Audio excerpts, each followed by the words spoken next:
Jackpot மேலே ஜாக்பாட்டுன்னு சொல்லுவாங்க பார்த்தீங்களா, அதே போல தான் என் பசங்களுக்கு அடிச்சது ஜாக்பாட்டு. எங்கே கூட்டிகிட்டு போகிறோம்னே சொல்லாமல் திடீர்னு சர்ப்ரைஸாக கூட்டிகிட்டு போனது தான் கிண்டி சில்ட்ரன்ஸ் பார்க்கு. அந்த பார்க்கு 2 years பிஃபோர் ரெனோவேட் பண்ணதுலேருந்து நாங்களும் பிளான் போடுறோம். பிளான் போட்ட அன்னைக்கெலாம் சொதப்பிடும். இன்றைக்கி பிளானே போடாமல் எப்படியோ வந்து அது நடந்துருச்சு. நாங்கள் போன அன்றைக்கி தான் எல்லோரும் கிளம்பி வருவீங்களாடா அப்படின்ற மாதிரி சரியான கூட்டங்க. எல்லா இடத்துலையும் ரொம்ப வெயிட் பண்ணி பார்க்குற மாதிரி தான் இருந்துச்சு. பட் ஆனால் நிறைய புதுசாக வச்சுருந்தாங்க. நல்லா வந்து மெயின்டைன் பண்ணாங்க. அங்கே கிட்ஸ் ப்ளே ஏரியாவுமே நல்ல பெருசாக இருந்துச்சு. மித்ரனை கையிலேயே பிடிக்க முடியல.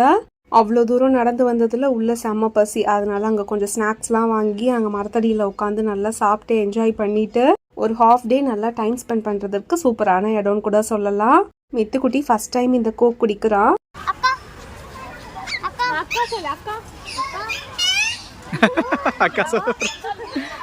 கிளி அக்கா சொன்னிச்சா இல்லையான்னு நீங்களே கேட்டுட்டு சொல்லுங்க.